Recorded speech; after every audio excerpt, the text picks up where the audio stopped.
드라마델리입니다. 금이야 오기야 드라마가 방송되었습니다. 드디어 황찬란이 금강산과 옥밀의 관계를 인정하기로 했네요. 너무 심하게 반대를 했던 상황이라 사실 걱정이 컸었는데요. 금강산이 옥밀애를 구하는 과정에서 자신의 몸을 아끼지 않고 희생했다는 사실이 황찬란의 마음을 돌아서게 한 것으로 보이네요. 옥밀애는 황찬란이 금강산을 돈으로 회유하려 했다는 것에 실망하기도 했지만 자신을 입양한 부분에 대해 언급을 하는 것에 조금 상처가 있었던 게 아닌가 싶네요. 물론 황찬란 입장에선 충격요법이라도 써서 옥밀의 마음을 돌리려고 했던 것일 거고요. 옥밀애가 집을 나간 건 대단한 사건이긴 했지만 옥밀애에 대한 금강산의 진심을 나타내는 상황이 돼서 오히려 좋은 결말에 이르게 된 것으로 보이네요. 이제 금강산과 옥밀애 행복한 꽃길만 걸으면 되는 걸까요? 정말 그랬으면 얼마나 좋을까요? 물론 금잔디와 금강산의 출생의 비밀이 풀려야 하는데요. 금잔디는 금강산이 자신의 친아빠가 아니라고는 꿈에도 생각해본 일이 없습니다. 어려서부터 엄마가 없었기 때문에 금잔디에게 금강산은 아빠면서 엄마 몫까지 다 해준 사람인데요. 그런 아빠가 이제 와서 친아빠가 아니었다고 한다면 그것보다 더 큰 충격이 있을까 싶네요.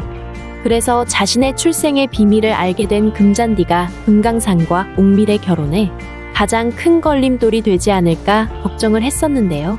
알고 보니 더 큰 바윗돌이 버티고 있었네요. 금잔디는 며칠 전 발송자 이름이 없는 택배를 받게 되었죠. 명품 원피스가 들어있는 박스에는 받는 사람이 금잔디로 명시되어 있었습니다. 처음에는 옥밀애가 보낸 줄 알았지만 옥밀애가 그런 식으로 옷을 보냈을 리가 없는 일이었고요. 잘못 배송된 게 아닐까 싶게 뜬금없는 옷 선물이었죠. 결국 이선주가 금잔디 앞에 모습을 드러내면서 그 원피스를 보낸 사람이 이선주라는 게 밝혀졌네요. 이선주는 이미 죽은 사람입니다. 이선주는 금잔디가 5살쯤 되었을 때 집을 나갔었는데요. 대학교 다닐 때 함께 무용했던 친구들이 모두 무용 전공을 발휘해서 잘 살고 있는 걸 보고 자신도 무용 공부를 더 하겠다고 금잔디와 금강산을 두고 가출을 한 건데요. 어렴풋이 엄마 얼굴을 알고 있던 금잔디가 드라마 24회에서 누군가의 연락을 받고 병원으로 이선주를 찾아간 적이 있었죠.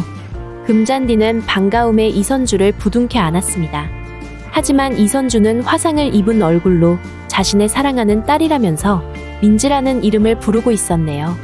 이선주라는 이름이 아주 흔하지는 않은 데다 같은 이름에 같은 얼굴인 사람이 이 세상에 얼마나 많을지 모르지만 민지를 찾는 그 여자는 이선주로 보이지는 않았습니다. 평생 무용을 한 이선주가 아니라 피아니스트 이선주였고 결정적으로 생년월일이 달랐죠. 더구나 금잔디 엄마 이선주는 무용을 하느라 발이 완전히 망가져 있었다고 하는데요. 병원에 있던 피아니스트 이선주는 아주 멀쩡한 평범한 발을 가지고 있던 상태였네요. 그래서 완전히 아니라고 금잔디는 포기하고 돌아왔었습니다. 그리고 드라마 78회에선 이선주의 유서를 가지고 어떤 여자가 찾아왔었죠. 금강산은 유서 내용에 쓰인 자신의 이름을 보고 이선주가 아니면 그런 유서를 쓸 수 없다는 판단을 할 수밖에 없었는데요. 그래서 시신을 찾을 수는 없었지만 이선주가 물로 들어가는 걸 봤다는 증언을 믿고 그 물가로 찾아가 가족들 모두 이선주의 장례식도 치렀던 상황입니다. 그런데요. 그런 이선주가 살아서 금잔디 앞에 모습을 드러냈네요. 이게 도대체 무슨 일일까요? 그럼 병원에서 정신병자처럼 굴었던 여자가 진짜 이선주였건 건가요? 어릴 때 버리고 간 딸 금잔디가 자신을 안고 울음을 터뜨리는데도 일부러 엉뚱한 민지라는 이름을 불렀던 거고요. 그리고 나중엔 가짜 유서까지 썼던 거네요. 병원에서 이선주가 금잔디를 모른 척 했다는 것도 말이 안 되지만 일부러 가짜 유서까지 만들어 자신을 죽은 사람으로 둔갑시켰던 이유가 과연 뭘까요? 그리고 그렇게까지 했으면 신분을 감춘 채 그렇게 살면 되는 거지. 하필 지금 금강산이 옥밀애와 제2의 인생을 살려고 시작하는 상황에 금잔디를 찾아온 그 저희가 뭘까요? 이선주의 등장은 우선 작가가 이야기를 이상하게 꾸면서 왔다는 것에 석연찮은 부분이 있습니다. 또한 갑자기 이제야 나타나서 제일 먼저 금잔디에게만 접근했다는 것에 많은 의심을 가질 수밖에 없는 상황인데요. 많은 시청자분들은 한편 잘된 일이라고 생각하시기도 합니다. 금잔디 친엄마가 나타났으니 이제 금강산은 홀가분이 자신의 인생만 살면 되지 않겠냐고 말이죠. 하지만 그렇게 매몰차게 금잔디를 손에서 놓을 금강산이 아닙니다. 황찬란에게 말했듯이 옥미래도 금잔디도 누구도 포기하지는 않을 금강산인데요. 아마도 이제부터 이선주와 금강산의 싸움이 시작되지 않을까 생각이 되네요.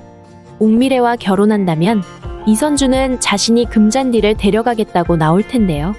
금잔디는 엄마를 좋아하고 그리워했긴 하지만 모든 가족을 떠나 엄마를 따라가는 일에는 부담을 가질 수밖에 없을 것으로 보이네요.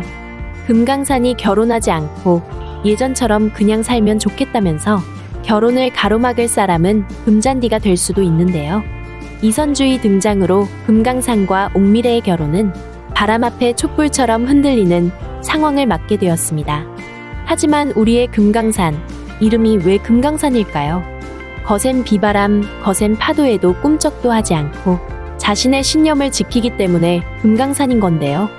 이제 금강산과 옥미래가 이 난관을 어떻게 지혜롭게 헤쳐나가게 될지 기대를 하며 지켜보면 되겠습니다. 마지막 승리자는 바로 금강산이 될 테니까요. 드라마델리입니다. 재미있으셨다면 구독과 좋아요 부탁드릴게요. 감사합니다.